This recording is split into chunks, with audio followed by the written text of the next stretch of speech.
time frame, but I'm from Texas, so I try to stay on time with our meetings and try to get them started right at 3. My name is Deb Davis. I am one of the co-founders of the Space Coast International Association for Near-Death Studies. My partner was Lynn Grace, and 4 years ago, as of this meeting, we started these monthly meetings. And our goal was to bring people that had different spiritual stories to our local community via Zoom or in person like we have today, that will tell their story of their experience in some sort of capacity that is spiritual. Not necessarily does it have to be a near-death experience. I have not had one, but it does have, all of our speakers have been here that have had transformative experiences. And what we hope, Lynn and I, although she's transitioned, but she's still guiding me and helping me. But what we hope is that when you hear the stories today, that it will transform your heart. And that's what our goal was. It was a hope that with love, you can leave here and feel transformed. And I think all of us that have been coming to these meetings for 4 years now feel that way. We just feel like that we've been enlightened and we have hope. We understand our purpose here on earth better, and then we have hope for the afterlife. And that's our goal. That being said, I want you to know that we have a website that you can go to every month. It's called SCIANDS.com. And you can get all the information on the speaker for that month. And then you can also get the Zoom information if you can't come to the meetings. And we have more and more people that are coming via Zoom, which is wonderful. Then if you want to know more about the actual International Association for Near-Death Studies, which is the bigger part of what we are, we're just a local group in Florida. There's 3 of us, maybe 4 local groups in Florida, but there are hundreds of groups like ours all over the country. And we fall under the umbrella of the International Association for Near-Death Studies. And that organization was started back in the 80s. And the reason they started it was to find evidential proof that when we leave our bodies, there is a soul that transcends. And that evidence is what we look at and what we understand as being true. So it kind of combines science and spirituality. That organization does. We're non-denominational. We're not even a denomination. We're not a religious organization at all.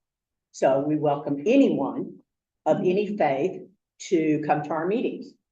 And what we found is people who have experienced near-death experiences and gone to the other side, so to speak, whether they're Catholic, whether they're atheist, whether they're Muslim, they have somewhat of the same kind of experience, meaning they find and they feel unconditional love.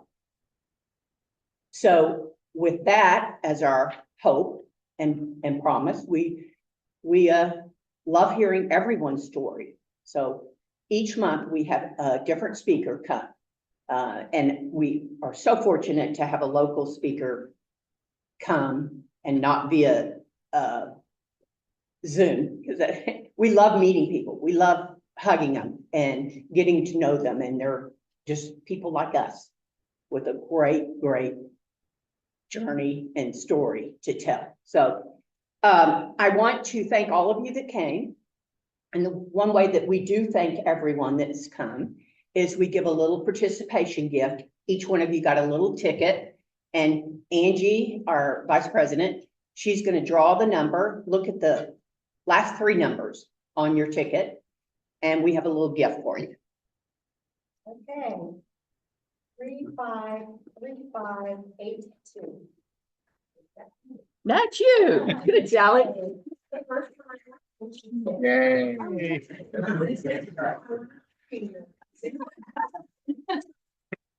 Sally, that's funny.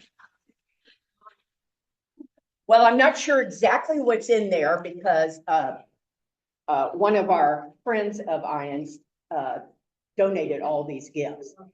And some of them are wooden spoons, so maybe you can beat your wooden spoon on your ironing board that you got back in whenever.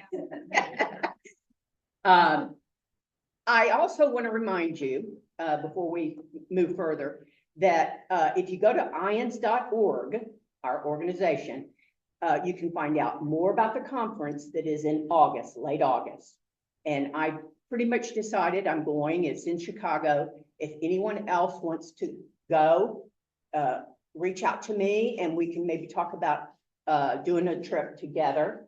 We might have our own rooms, but we can at least meet up there. Crystal Ray, that was one of our speakers, she's going to be one of the main presenters.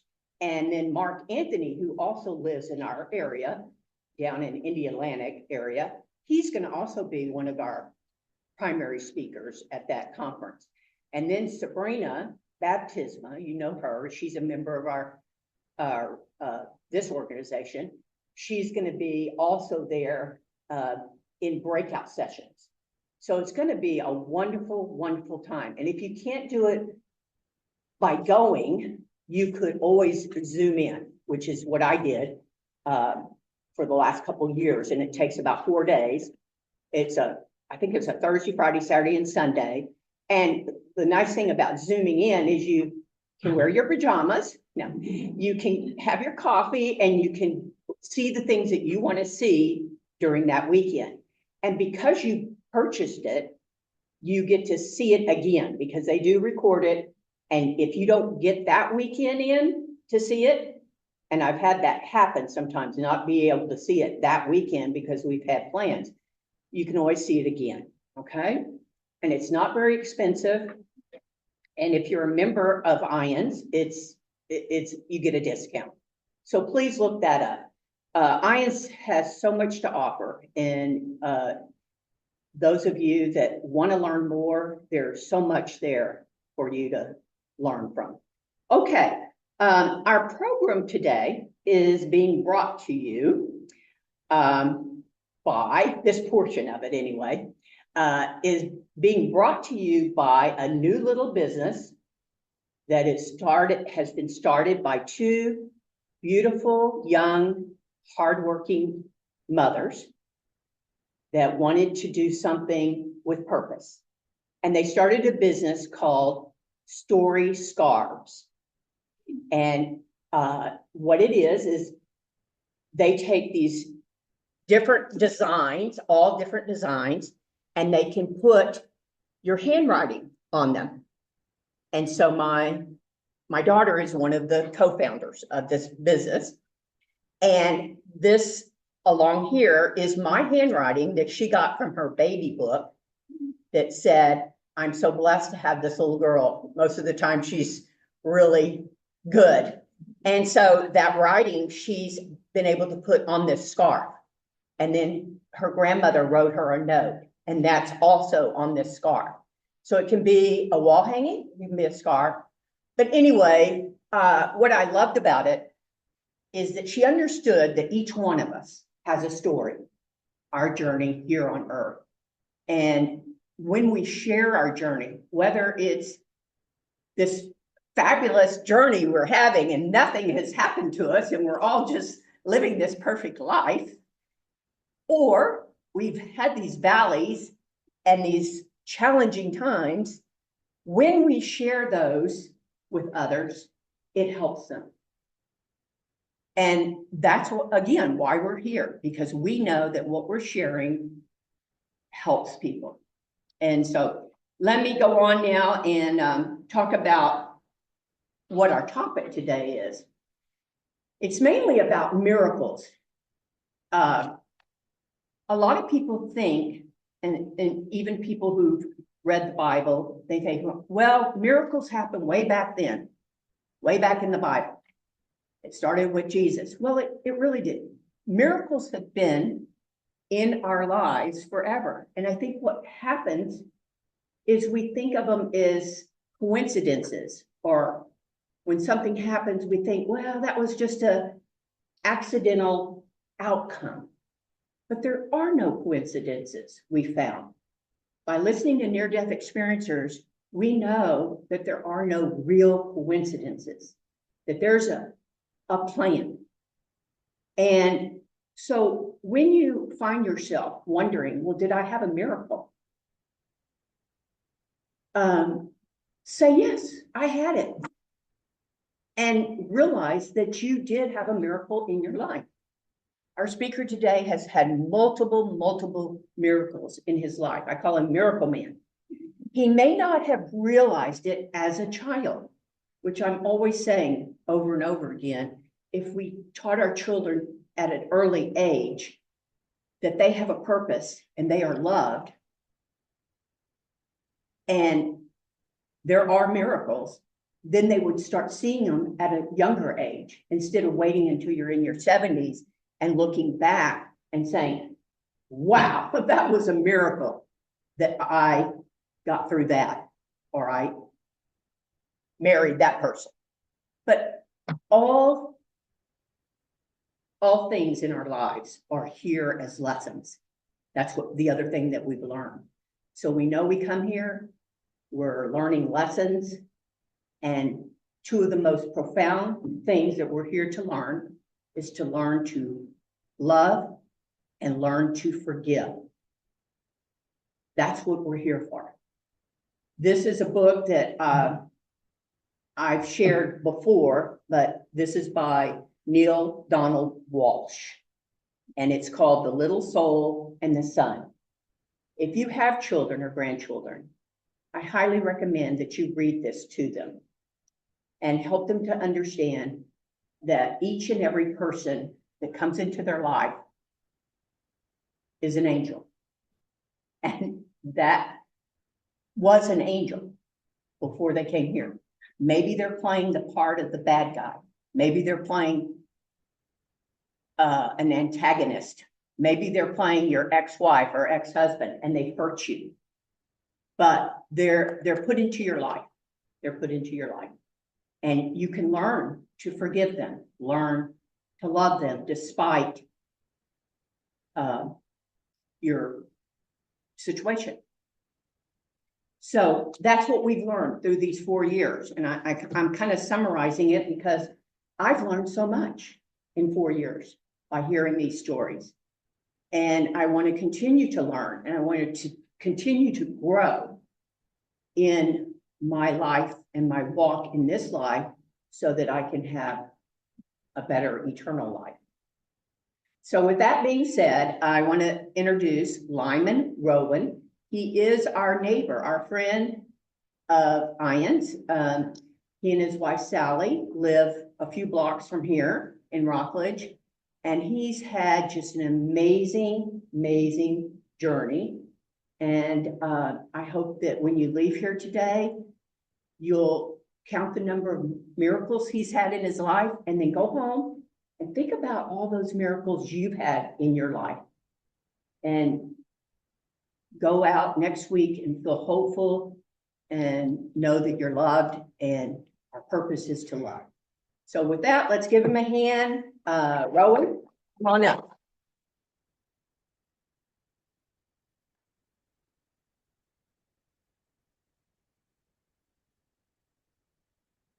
Let you get your chairs situated any way you want. That your way. And I'm going to sit in the audience over here. Yeah. Thank you very much. Winston Churchill said, there's so many things in life that will catch your eye. Pursue those that touch your heart.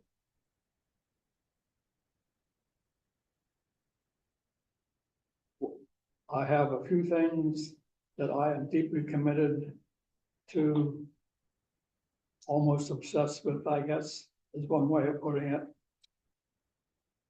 And those are near-death experiences, because I've had a few. Also, from my 30 years as a hospice volunteer, and my connection to having miracles. So I want to cover a little bit of all of that today. I realize I may have to shorten it, but that's all right. I'll get as much in as I can for you. When I was 4 years old, I lived with my parents in a small Pennsylvania town.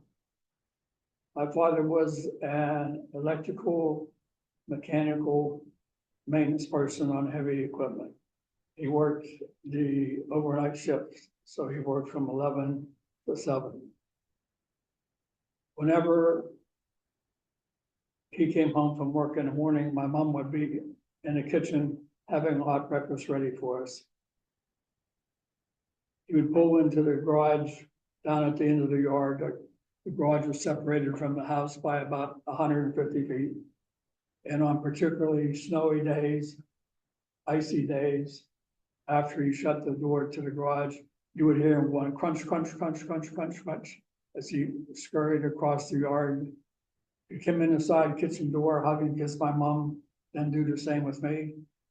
He would always find me sitting in my little green rocking chair in the living room. That was the routine, that was the ritual, except until it wasn't.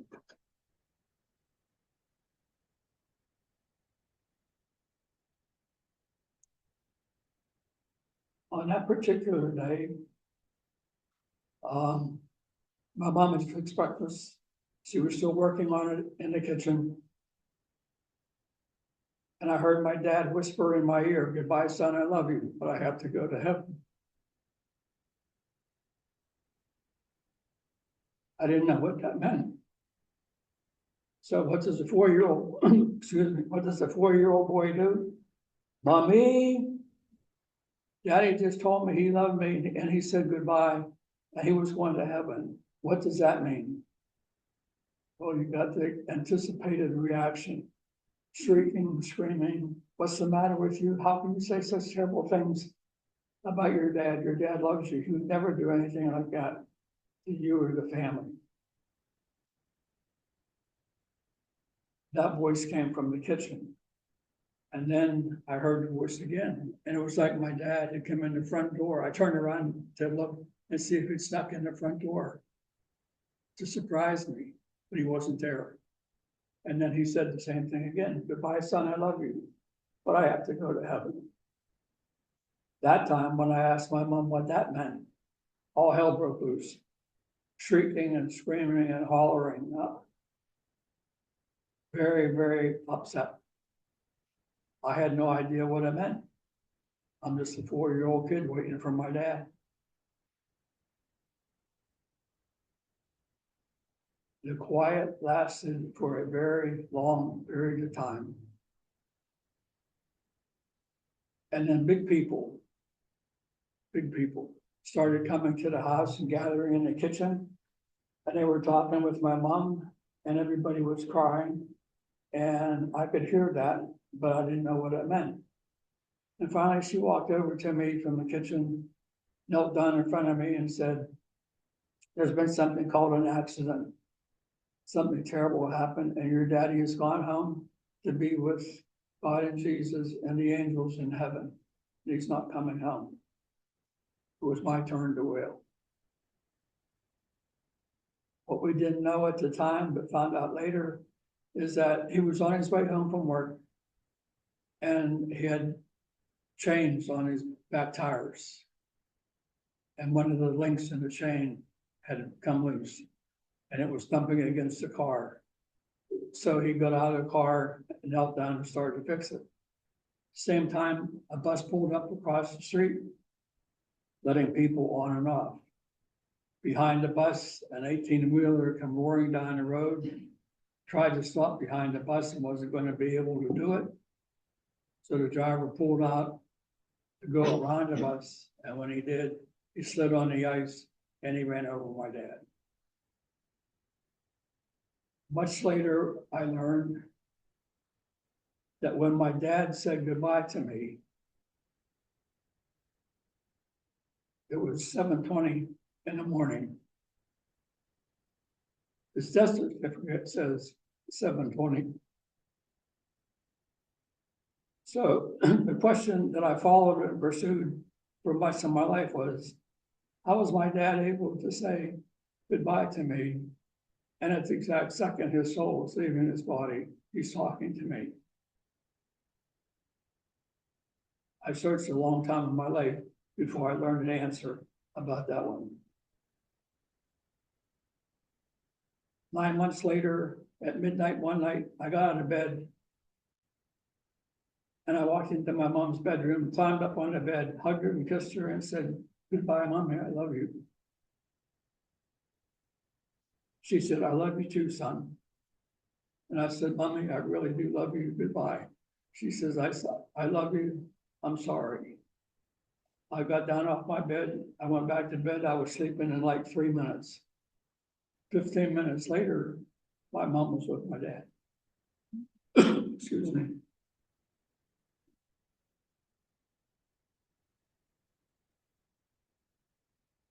When I was 7, I read a quote by Henry David Thoreau, became a part of my life. It is to this day. The man does not keep pace with his companions. Perhaps it's because he hears a different drummer. Let him step to the music which he hears, however measured or far away. I didn't realize how soon I was going to learn that my drummer was very, very far away. I think I was in the 5th grade, and our teacher gave a civics lesson to us on government. It was very basic, obviously. And she explained that there was an executive branch and what that did, and the judicial branch, what that did, and there was a Senate and there was a House, and what they did, and how everybody works together to make things happen and pass rules and legislation, spend money. Any questions?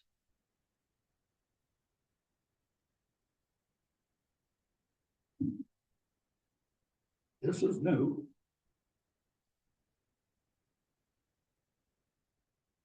Many, many years ago, when I was a big people like you, and I was president, it didn't work that way.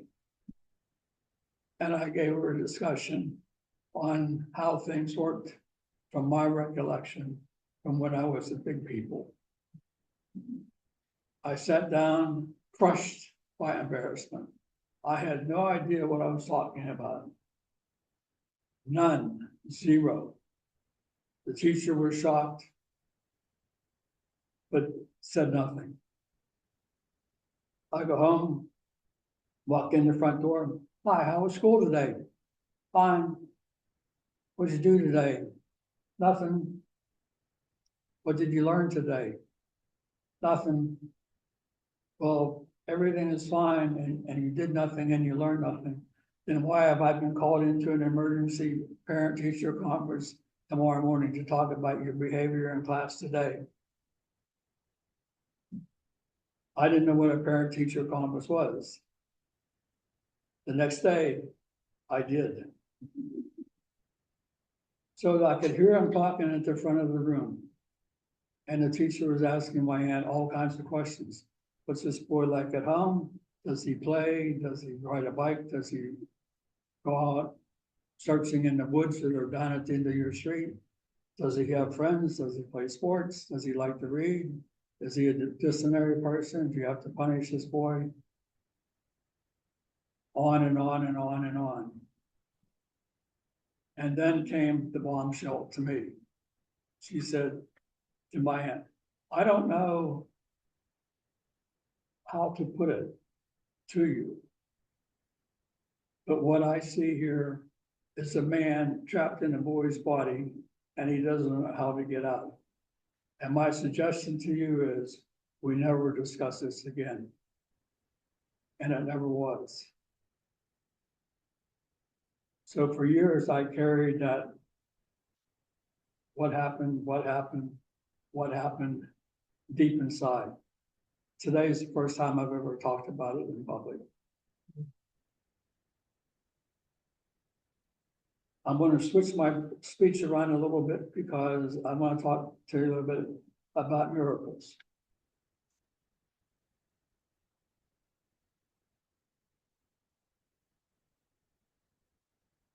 I'll tie it into my hospice work.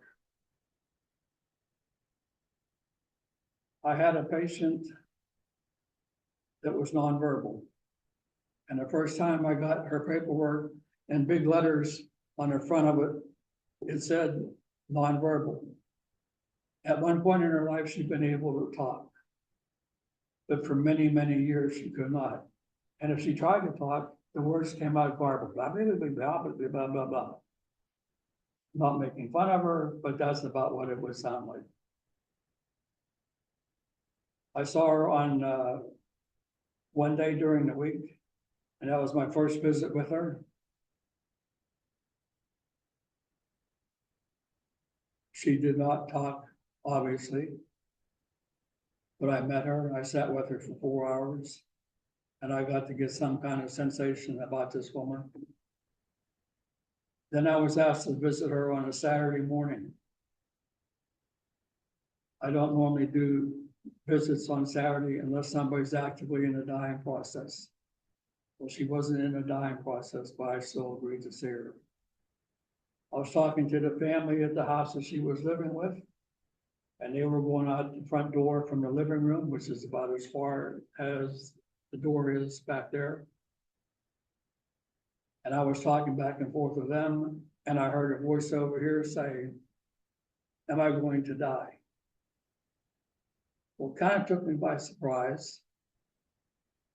And I really didn't pay a whole lot of attention to it.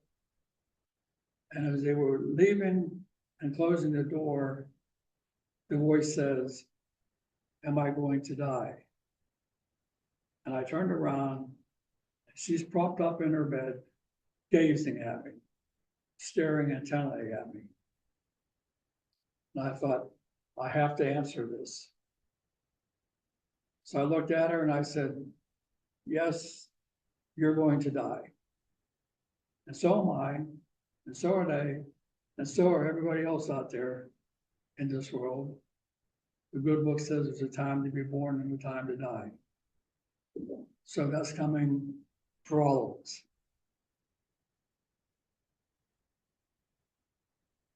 And then I was shocked when she said,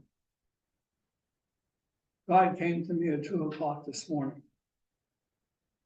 And God told me he was arranging things so that you would be here with me this morning, and we would be by ourselves, and you could talk to me about death and dying, because he told me I have taught him much about death and dying. So talk to me about death and dying." For 3 hours, we had this intense conversation. She had many spiritual questions. I was given the words to answer them. She wanted to make sure that when she died, she was going to heaven. I covered that for her, gave her reassurance. She asked one question that the answer had to be how her relationship was with Jesus and God. And she said, when I asked her the question, she says, "Oh, I love Jesus, I love God, I love the angels. I talk to them every day. I talk to them in the middle of the night when I'm awake. I talk to them in the afternoon. I talk to them anytime. But every day I'm talking constantly with God and Jesus and the angels." And my answer to her was, "Then I'm going to tell you a story with a happy ending." And when I finished that, I asked her, do you have any unresolved questions? No. Click. The switch went off.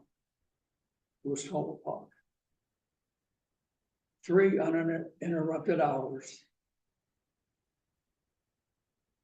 3 complete hours. We had this intense conversation covering many, many spiritual matters.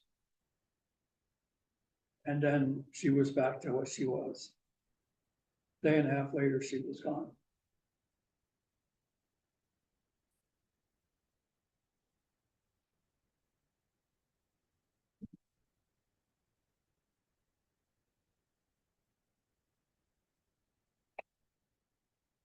Thinking about something.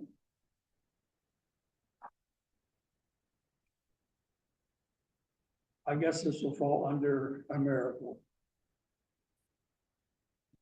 There was one time I was in Florida for an interview, and everything had gone wrong that whole day, except I was offered a new job.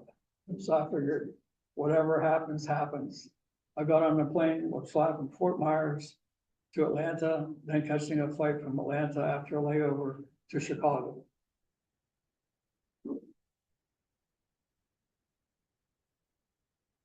The flight was disrupted several times. We were delayed. Then one flight was canceled. Then it was put back on the agenda. Then we were taking off. We were waiting for a flight to come in from Houston. And by this time, it's getting late at night. We actually got onto the runway to take off. And the pilot said, I'm sorry, folks, the plane that we've been waiting for from Houston has arrived. So we're going back to pick up these passengers. We figure it's a disruption, but we'll disrupt everybody at once rather than causing delays and cancellations for other flights. Excuse me. And we finally took off. I'm sitting back in seat 27A, next to the last row on the left side of the plane. Plane is packed. No empty seats. I ordered a bottle of wine. Little bottles as they come. I'm sitting there drinking my bottle of wine. And all of a sudden, I saw what I call God's movie screen. It was just like looking at a miniature TV.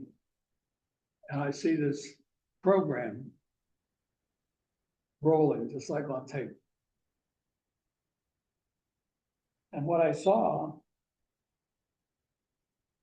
was a lady in her early to mid 30s, probably 35-ish.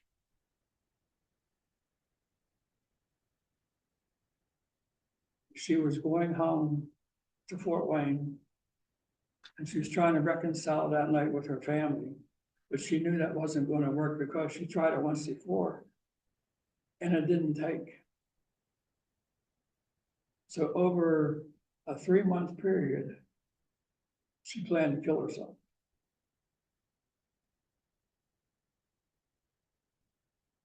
I saw her apartment in Houston. I saw her red Mustang convertible. I saw all the clothes she had in her closet that she got rid of. I saw the furniture that she got rid of. She had a suitcase, checked in, and in that luggage was a gun. She figured at 2 o'clock in the morning, everything would be over.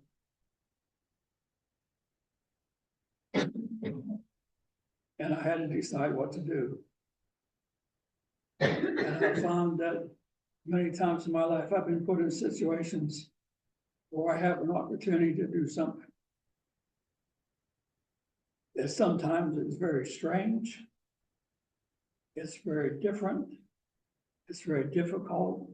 And you have to really think about, do you really want to do this?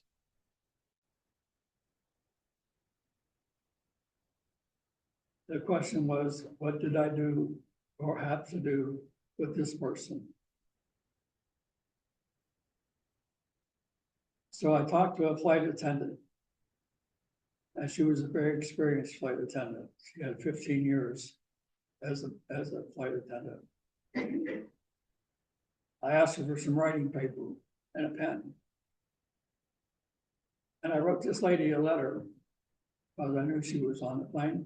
I knew approximately where she was sitting, because I'm all the way in the back. She's up in the front, over on the right-hand side. I could tell she was in the middle seat. And how I knew that was because I was seeing things through her eyes. So, like I'm sitting here, this is how it was. And I wrote in that letter everything I had seen, her whole situation. And she had worked on this every day for 3 months.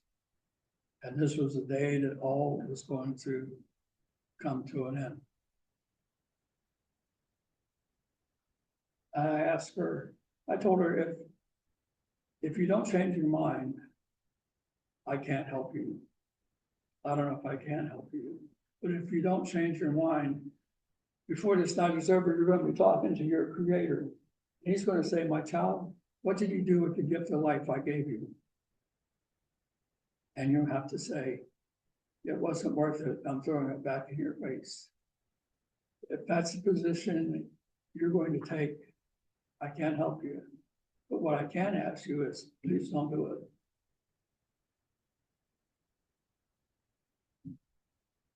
Then it took 45 minutes to get the flight attendant to agree to go find this person that she knew nothing about and hand her a letter from a stranger. And then she came back 15 minutes later and said, I delivered your letter. And then I almost freaked out because I'm thinking, oh my God, what if it's the wrong person? What if it isn't the person? What if she freaks out on the plane? So I told the flight attendant, if there's a problem when we land, if you have to have the police involved, I'll go with the police. I will not cause a problem or a scene. But I did order 2 more bottles of wine. So as I'm drinking my wine, she came over, the flight attendant came over and talked to me, and she found her just as I had described her. I said, she'll be sitting in the middle seat. She'll be very calm and collected because everything's in place. Once the decision is locked in, it's just a matter of time before the plan unfolds. We finally landed in Chicago, and I desperately wanted to be the first person off the plane. I was about the last person off the plane because from seat 1A to 27A is a long distance. As a matter of fact, it was the whole distance of the plane. When I get my chance to get off, I barrel off that plane and I'm headed for the luggage compartment as fast as I can go. Sir. Ooh. I said, how much faster can I walk? I walked as fast as I could. And it sounded like, sir. Next thing I know, I get a tap on my shoulder. I thought, oh dear God, what is this? So I turned, fully expecting to see a police officer. And it was this lady.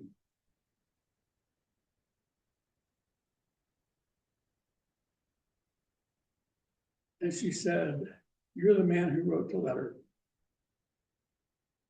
I'm like Peter denying Christ 3 times. What letter? Why do you think I would write you a letter? I don't know you. And she says, you're the man. And I tried to say again, you must be mistaken. And she said, when I got your letter, I couldn't stop reading it. And she said, and I asked to be shown who wrote it. And she said, I got an answer. And I distinctly remember saying out loud, this should be good. And she said, I was told you'll know the man when you see his eyes. And she says, I watched every person get off this plane. You're the man. Why did you write this letter? And I explained it to her. And she said, you want to hear the rest of the story? I said, I'll listen to whatever you want to tell me. And she said, you obviously know what I was doing. You saw the 90 days, you saw my apartment, you saw my clothes, you saw my furniture, you saw my car.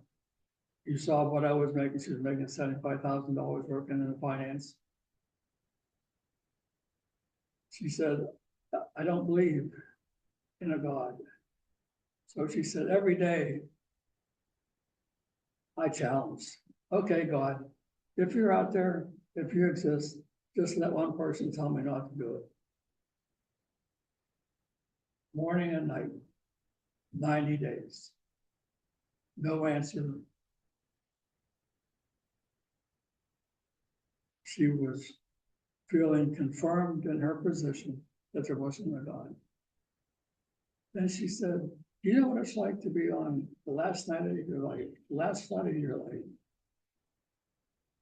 You've had no answer, and a flight attendant comes and hands a letter and says, I believe this is for you. She said, I could never commit suicide after that.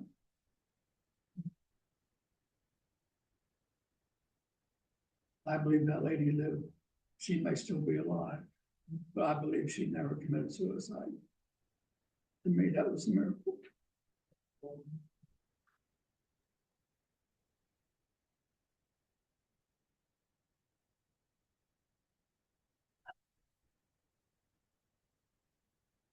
I'll put this under the miracle category as well. I had a hospice patient who was 97 years old, been in a coma for months. I was asked to see him near the end of his life, but he was not actively dying. His wife, he was 97, she was 77. She had been a piano teacher for 52 years. She was extremely religious. She would visit him 12 hours a day, 6 days a week. She took 1 day a week off.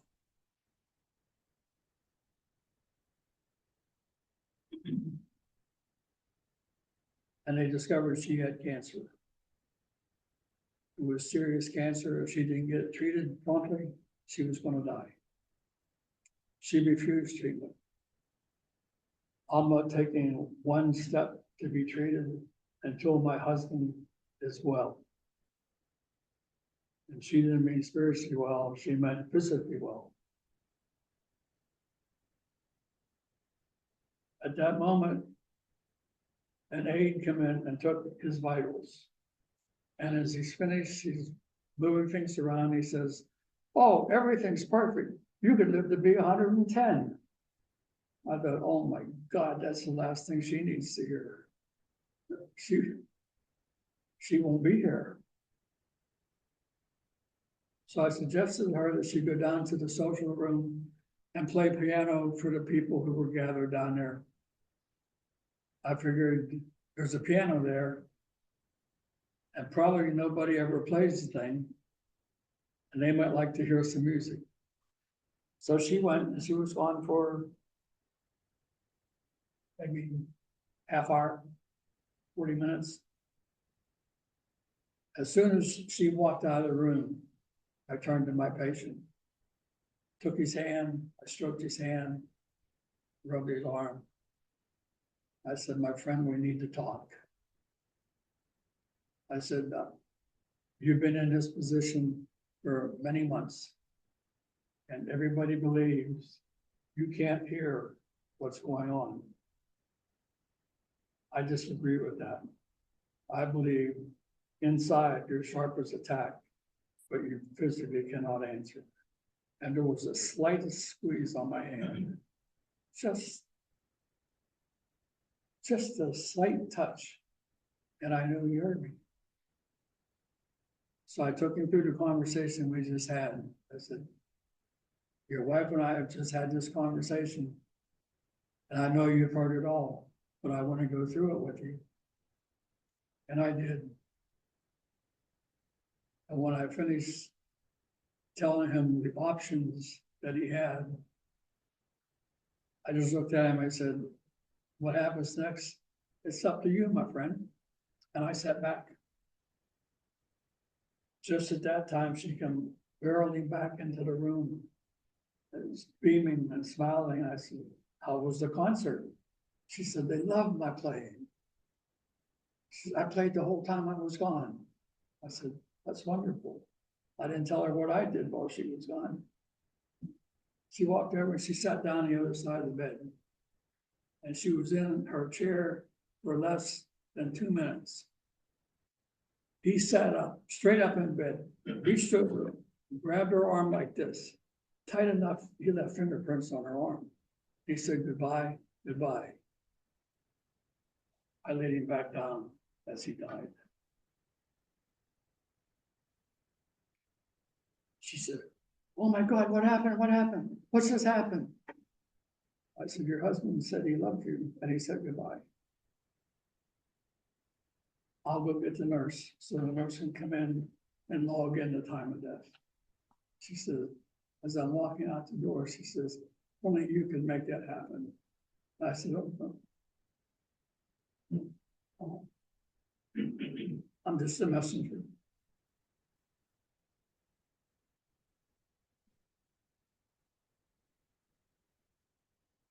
I'd like to talk about a couple near-death experiences.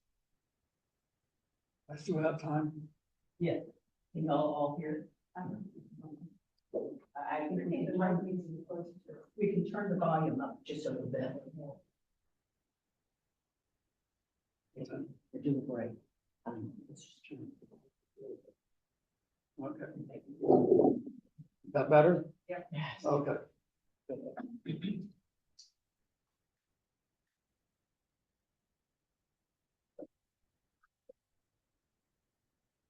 I'll talk about my second one first because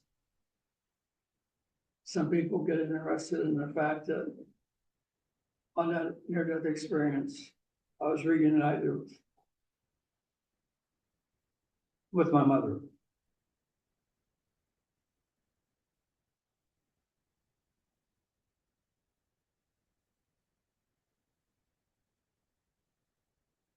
I had a bad dose of food poisoning. I visited an old boss I hadn't seen for probably 2 years. We had lunch. As we're going into the restaurant, he says, the food here is good, but watch out for the fries because they're greasy. I said, okay.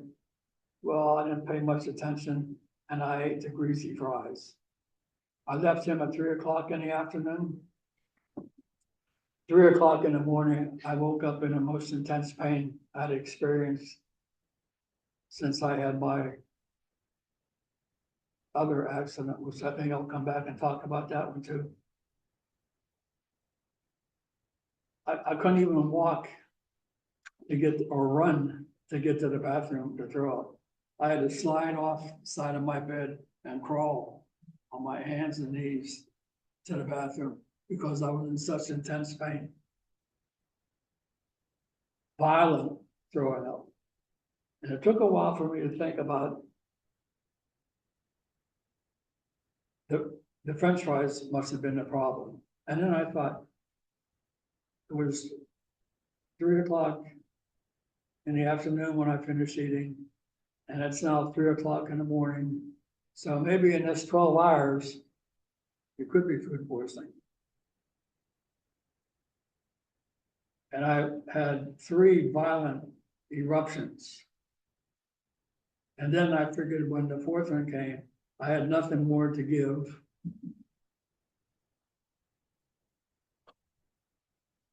And I thought I physically was trying to turn my inside organs inside out. Dry heaves. It was awful. I crawled back to bed. And all of a sudden, I'm floating up here. My body's down here, and I literally thought I had died. It looked like I had died. And I thought, gee, I'm dead again. I wonder what's gonna happen this time. And previously I had been through a tunnel experience. But this time I was standing on the shore of the Gulf. And it was after sunset. Sky was filled with gorgeous clouds. Little waves lapping the shore. Wasn't really standing on it because I had experience in a previous event. I was about 6 feet, not 6 feet, but 6 inches off the sand. And I'm standing there, very calm, very peaceful. And a cloud opened up here, very small, and it started to get brighter and brighter. And I thought, that's unusual because it's about time for the clouds to get dark and for all of that afterglow to go away. But this kept getting bigger.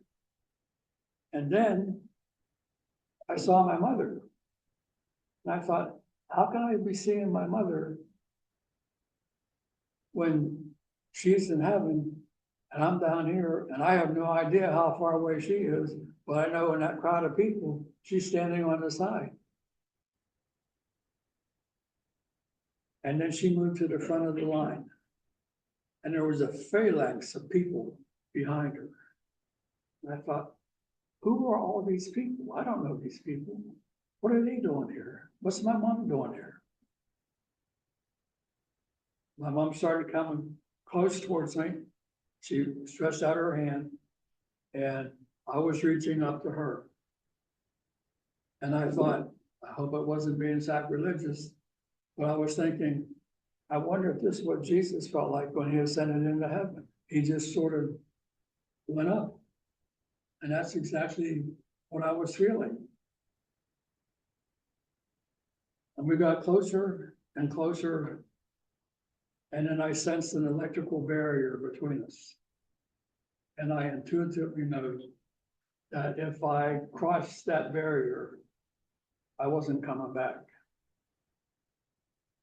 And my mother essentially, without talking about it, said the same thing.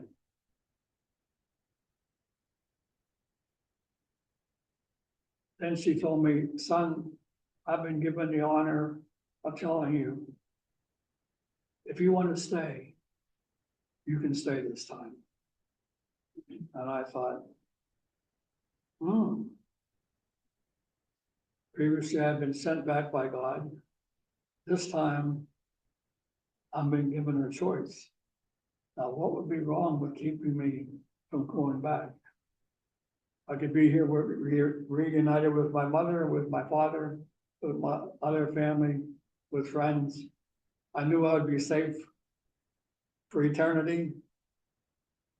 But there's a lot of weight in those cards on the table. But I knew I hadn't finished my work. And so did my mother. And she said, you know, your job isn't finished, but you can still stay. And I said, I know my job isn't finished and I can't stay. And one of the things I thought about was, I'm here, I'm safe. What happens if I go back and something happens in the way I live my life? And when it comes time to come home again, the angel stands there and says, oh, excuse me, sir, you take the down escalator. You can't take the up escalator. And 3 beings, spirit guides, who had been involved in a previous near-death experience, I saw standing off to the side, and they were talking. And they said, we're deciding the answer to that question now. And after a short period of time, they said, We will watch over you. We will protect you. And I said, I have to go back. And my mother said, son, the next time I come for you and I stretch my hand out to you, you will come with me. And I said, don't hurry. And I was back. The amazing thing was, as that had happened in a previous experience, I was cured. No sickness. I was completely healthy. All of the sickness from the food poisoning had disappeared.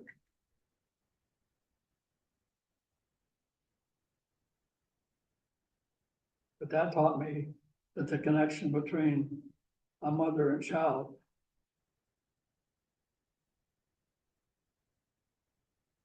never breaks.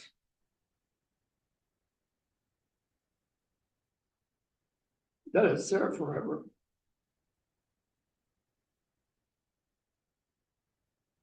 Now I'd like to talk about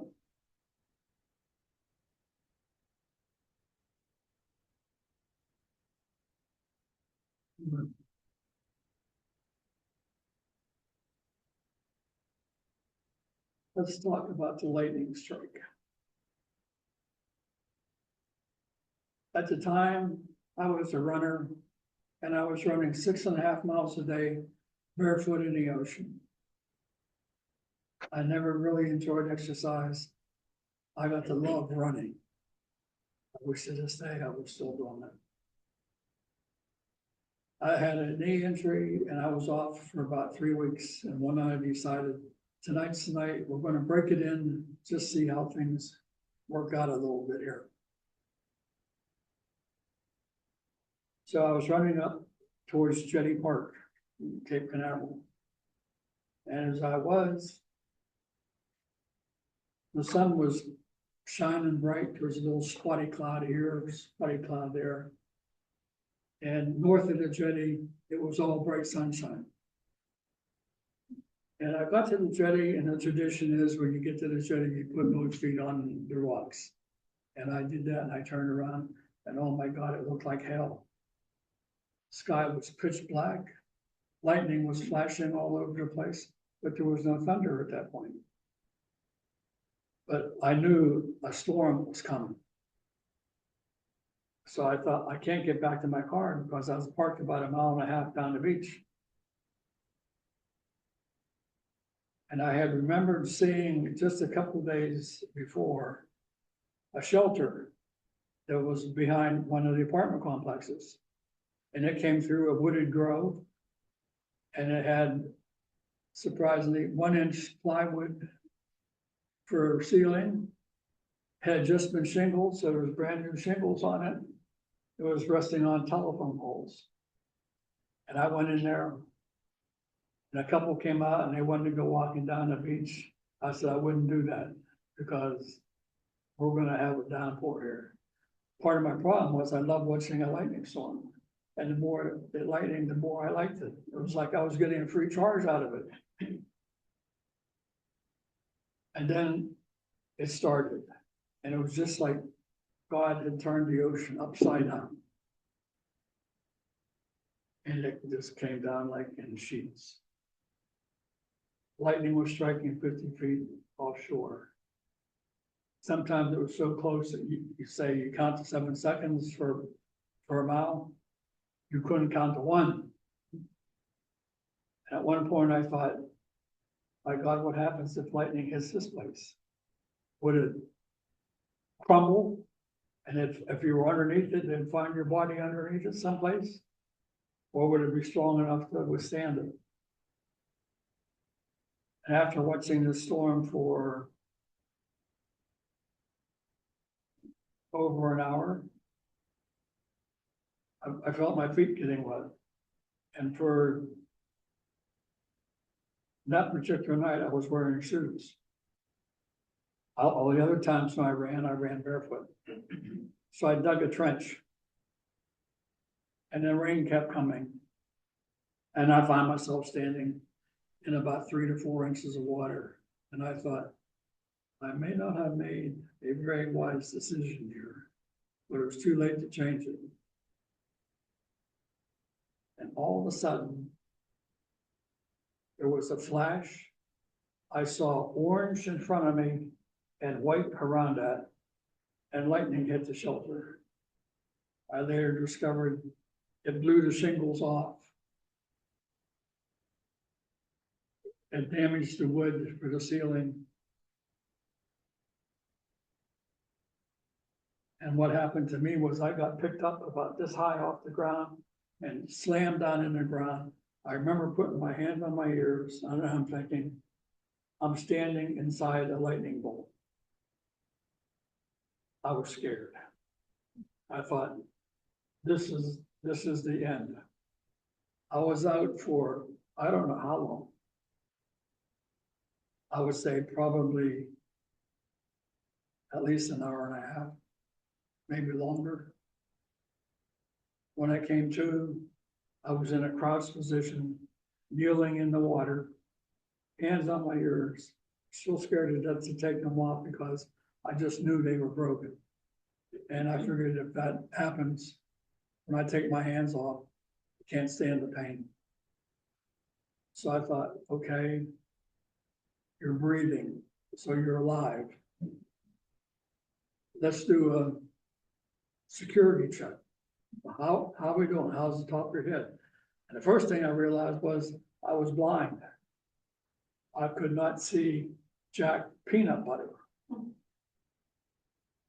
And it was completely blind. That was the worst feeling I think I could ever have.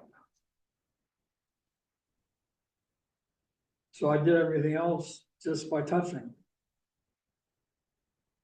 My head felt like I was in a bell tower. Big bells ringing, bing, bing, bing, bing. I felt like I had been beaten with crowbars, metal crowbars. And then in some mechanical or mystical way, I swallowed the crowbars, and they was like inside a blender, and somebody flipped the switch on to high. And it was just going like that. All around my waist and my back, I could just feel this intense pain. I still had my legs. I could stand up. I thought, but I can't move because I got dunes and shrubs this way, dunes and shrubs this way. I got one little path coming this way, and this little step path over here about this wide led down to the beach. So I sat down on the bench and just waited. And every so often I would open my eyes to see, can I see, can I see? And over a period of time, my vision started coming back. It went from black and it worked its way to opaque. Then I started getting like, I called it 56 vision, because it was like not triple vision. I would have been happy to have seen that, but it was just faded, all blurry, couldn't really tell what was going on. And over a period of time, it worked back to where I got to double vision, and I could see. So I thought, I better see what, getting back to my car. So I could walk down to the beach. I hugged the dune line, crouched slow because I thought lightning still could come. And as I'm walking down the beach, I noticed the strangest thing. I'm going straight, and all of a sudden I turn and walk down this way towards the ocean, this way back up toward the dune line, come back to the line, and I would keep going like this. I thought it was going to take me forever to get to my car. And then I thought, what happens when I get to my car? How am I going to drive?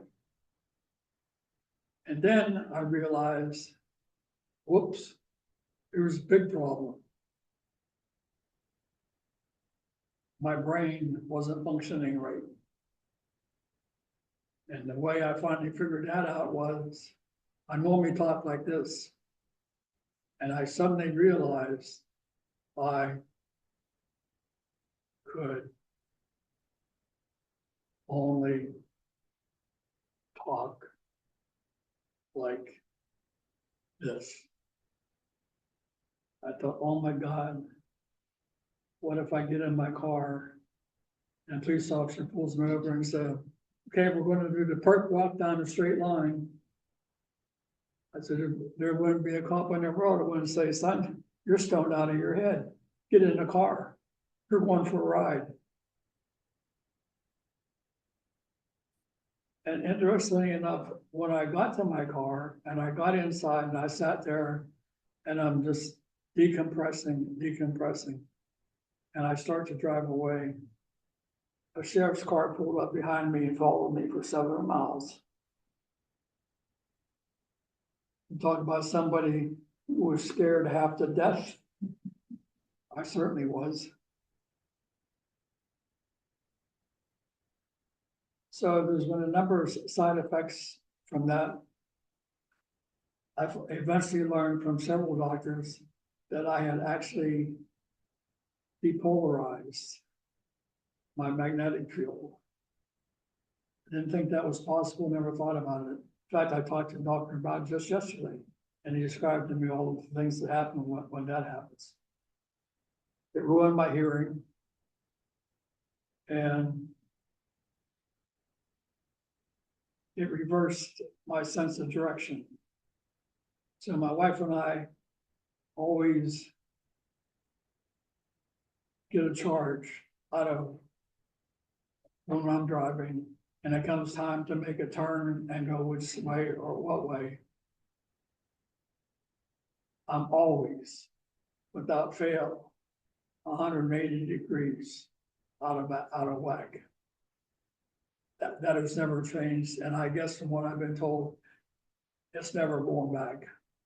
So I do the best I can with what I got.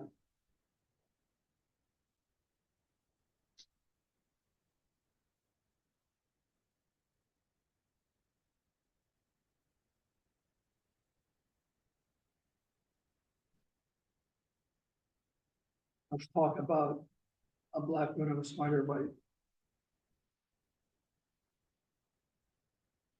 I woke up one night at 2 something in the morning in bed in excruciating pain. Excruciating, and everything that's happened to me initially causes horrendous pain. It takes a lot of doing on different things to get out of it, and at least in my case. And I felt my shoulder, my left shoulder back here and up here on this part of me. I felt like I was on fire. And I remember thinking in the line in a Elton John song, I never thought I'd feel this fire beneath my skin. That's what it felt like. So I jumped out of bed and I thought, did somebody break into my apartment and stab me in my bed, in my sleep? What could it be? I ripped all the covers off the bed and stripped everything down and thought, what am I looking for? I couldn't find anything. And I thought, is this worse than finding something? Because if I go to get back in bed, what if something else is going to come and get me? And slowly I started to swell. Now, I never thought about that, whatever you call an allergic reaction to something. I'm not sure what that's called, but I didn't know if it was that or not. My arms started to swell. I could feel this fire just rolling down inside me. Came to my fingers. My hands swelled that my fingers were so tight. I said, if something doesn't happen, it's going to be like a split hot dog on a grill. And that got me upset. And it went down the other arm. And it started coming down across my stomach and across my chest.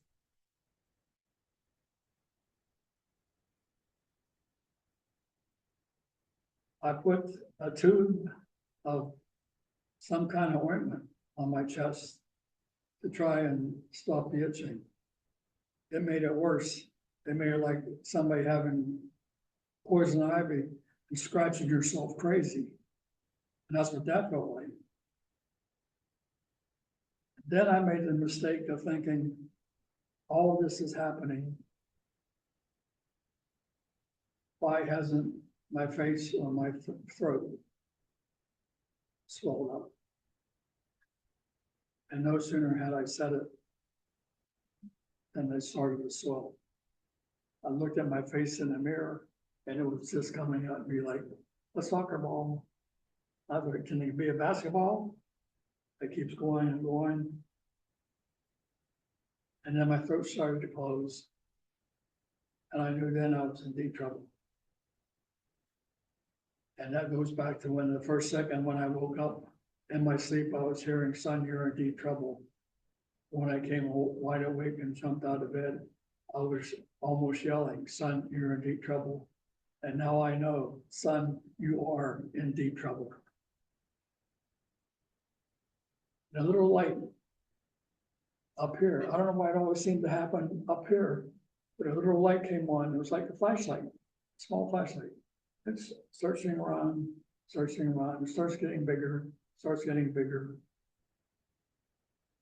And then I realized they're coming for me. I said, I'm over here, guys.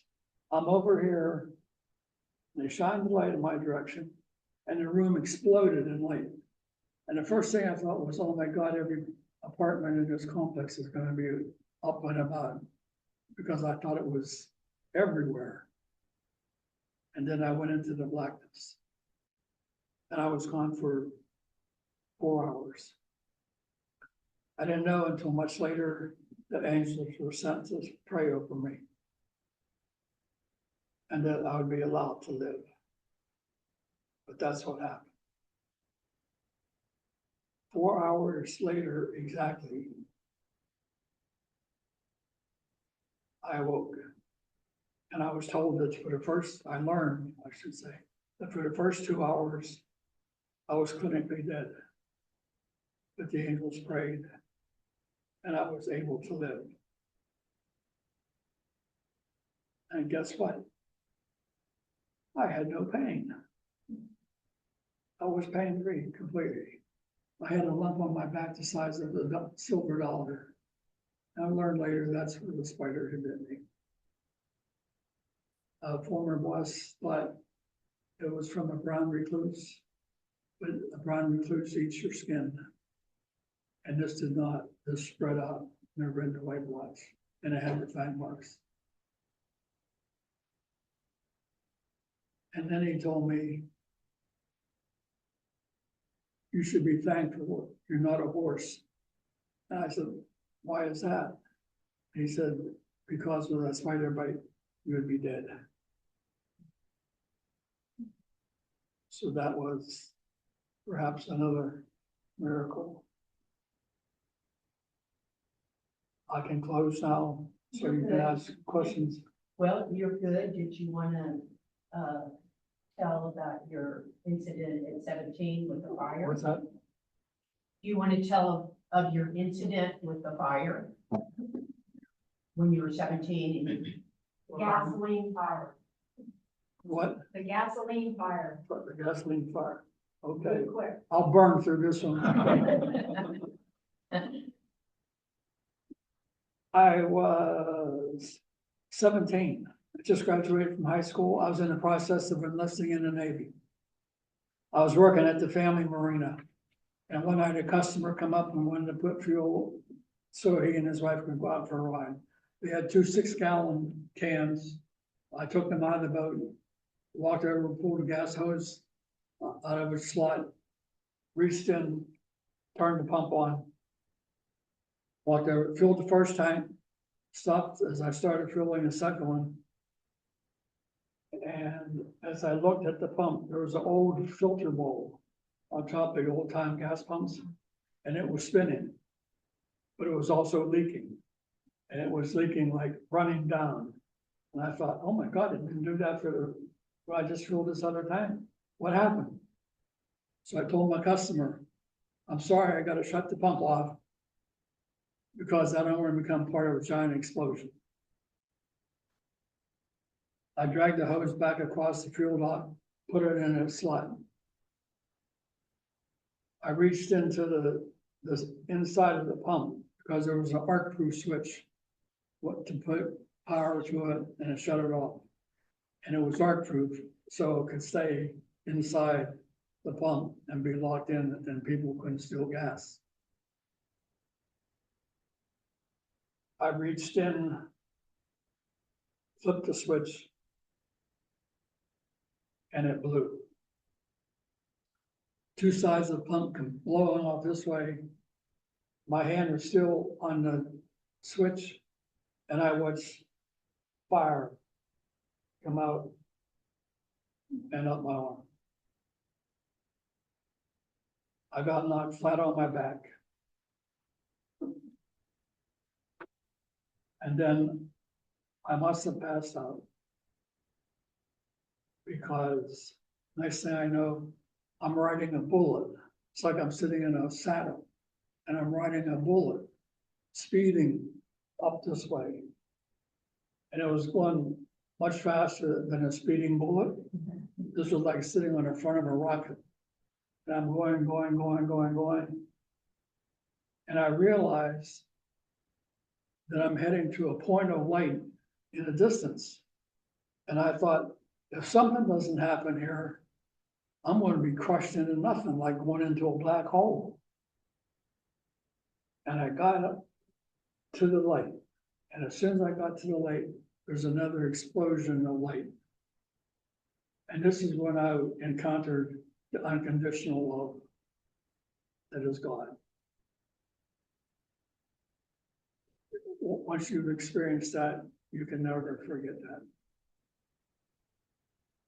And just as quickly as I got there, the voice said, I started to see what became a life review going around 360 degrees. I could see the front all the way around the back of my head. And a voice quickly said, go back, you'll be fine. And now I'm on a bullet going backwards as fast as I come. When I get back to my body, I could see my body when I came back. And the guy who was in the boat was trying to drag the side of the pump off of me. His wife took one look at me and leaned over beside the boat and threw up violently. And I can remember saying, Betty, please don't do that. That's not the kind of vote of confidence I need right now. I'll tell you that. I got up and I walked up towards the office to let my uncle know that I had a problem. As I start walking up the hill, there is a visible. And I thought, what was that? And I looked, and the skin starts coming off my hands. Skin comes off here. Chunks got burned off from here. My tendons in here were cut almost severed. My face felt like it was on fire. I go to the office. I think it was my brother who told my uncle I needed help. And he said, I'm finishing writing up this boat contract. As soon as I'm done, I'll come see him. And me, being 17 years old and probably in shock, I walked into the office and sat down and sat on a corner chair waiting for him to come. When he did come in, I thought he was going to have a heart attack. And right behind him was one of our customers, just happened to be a doctor. He took one look at me, said, get him wrapped up in white towels. He's coming with me. Only good thing I thought about that was I got to ride in a brand new Cadillac. I'd never been in one. I thought, this is pretty nice. I kind of like this. Nice music, nice seats. Took me to his office. After much discussion, I'm saving time. After much discussion, I let him scrape all the charge and cut all the charge stuff off. And then he wrapped me like this. I was covered from ear to ear. He had me in a sling. I said, why is my hand like this? He said, because your tendons are almost completely burned through. And if I don't take care of them, they're gonna break. And then that really complicates the problem. Long story short, there was 2 occasions where they scheduled me for surgery to take my arm off with the shoulder. He changed my bandages every day. One day he told me, I am a scientist. I'm an atheist. I do not believe in God. I do not believe in miracles. But I'm seeing one. And that made an impression on me. And what I was doing that nobody knew, I was saying this little prayer. I believe in the healing power of Jesus Christ. I believe I can be healed without scarring, without amputation. And I would say that 3 times, 30 times, 3,000 times a day. And it started to work. And when he finished looking at me, he tried to figure out what was going on. He said, I can't believe what I'm seeing. 7 weeks after the explosion, I was in boot camp. Completely healed. I've been examined from coast to coast to coast by all kinds of medical doctors. And they all say, it's a miracle. And I used to go and show people, I don't want my arms. And I'd tell them to look at my face and say, it's not pretty to look at it for a minute. And check my arms. Nobody could tell which arm was damaged. And I mean, this was really a mess. And the only thing that saved it was a miracle. And God did that.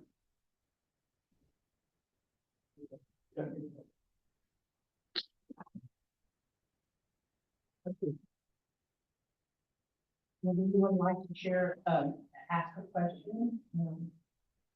Anyone? Anyone? Yeah, So, and I'm gonna have to all right, repeat it, so be loud if you Okay. can. back when you said, when I was president, She's saying, back when Yeah. you said I was president in 5th What? grade, remember? And what I say to that is, every time I visit Thomas Jefferson's Monticello, I feel right at home. really, So basically what you're saying is you believe that at some point in time you were incarnated as the president, perhaps. I really don't know. No, but you think that maybe. I mean, where did it come from? Right, right. Yeah. Well, thank you for your service as the president, and thank you for the Navy, and thank you for sharing. That was a wonderful. See, that to me, that's why I call him a man of miracles, because he truly shared all these miracles that he's had in his lifetime. And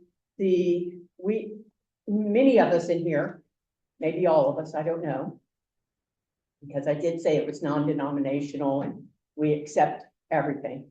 But many of us believe that God is the greatest physician.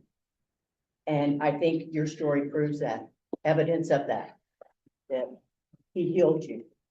And we're learning more and more through science that the power of our mind can help us heal, whether that's connecting to the Holy Spirit, if some of you believe in that, or the power of our mind can heal our bodies. But either way, we know that what you experienced is miracles.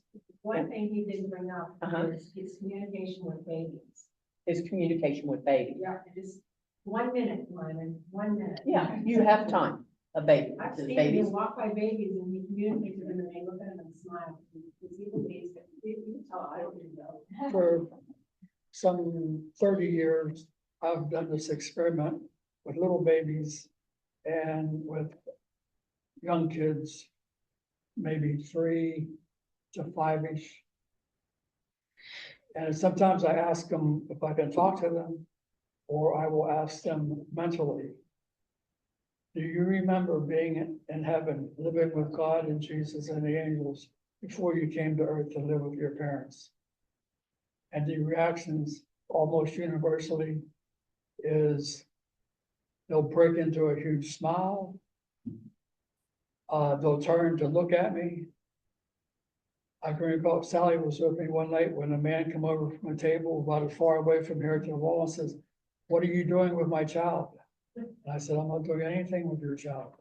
He said, "Yes, you are. My child never responds or reacts to people like she is with you." And it, let's see how, It's okay, they don't have any more time. well, they, So you were mentally, I've asked them Yes, the question. Mentally. Are you talking to them I- mentally? Yeah. I did both mentally and physically. I had my now 7-year-old grandson a couple of years ago. I walked into his room early one morning when I was babysitting for him. And as I walked in the door, I could feel this whole room filled with the presence. He's sitting on the middle of his bed. Transfixed, like immobilized. And I watched this for almost 5 minutes. And then I walked over to him, he turned his head, he looked at me and I said, "Hey buddy, what's going on?" I said, "You had something here. Who was here with you?" "God." I said, "And where was God?" And that's what the babies will ask. When I say, "Do you know where heaven was?" And the university, they'll point either one hand or the other. They'll point up and smile. And it's said that many kids have this opportunity or this ability, and they lose it because of what we do to them when they're between 3 and 5 years old. And I've seen that happen. I'll give you a 30-second miracle. A couple months ago, I was walking out of the office and the voice said, "Call your daughter now." I thought, "Oh, what was that?" And it didn't waste any time at all when it says, "Call your daughter now." I pulled out my phone, I called her. "Hey, well, what's up?" She says, "Oh my God," she said, "you just saved our lives." I said, "What are you talking about?" She said, "We're driving back to Salt Lake City from a concert in Las Vegas, and I just fell asleep, and I just drove off the road, and I was aiming for a tree at 70 miles an hour. The phone rang and you woke me up." Yeah, it's very good that you're listening. You're listening. And that is the thing, that we do need to listen, because we do know from 4 years of studying, as we have, is that the spirits are talking to us in different ways. It may not be verbally as Lyman is gifted to hear. And I do believe that, some people are gifted that way. And, but I think we are all gifted with the ability to look for the signs and listen for the signs. And so with that being said, thank you again. Thank you again. I do hope that, as you leave here today, that you realize there are miracles and that you've experienced them as well. And then for those of you that do believe in miracles, I do want you to pray for my son. He's had a setback mentally and has been hospitalized. And I know that he can be healed. And with the prayers and the thoughts and his thoughts, I know he can transform. What's his name? Cal, K-A-L. So thank you so much for being here. I hope you bring someone again next month. Let's see, we're going to have Sandra Rose here again. And Sandra, remember the exact date? I'm blanking. Is it June 1? It's third one. The third Sunday, right? Yeah, I'm blanking too. But anyway, we'll send you the, on the list. yeah, we'll send you the emails. Look at our website. Remember, all of these are recorded on YouTube. So it's Space Coast IONS/YouTube. So they've all been recorded. I've been here, my first one that I did a year ago, January. The first one I ever did was recorded, and I've come a long way. And Yes. Next month, we'll see how far I've grown since. Sandra shared her first talk here at our group meetings, and now she's been able to share all over the world. Lyman, I think this was your first presentation, right? So what we hope we are is a safe place. We're a small group, but we're a mighty group, aren't we? Spiritually enlightened group. And I do hope that you continue to love others and forgive. Thanks for being here.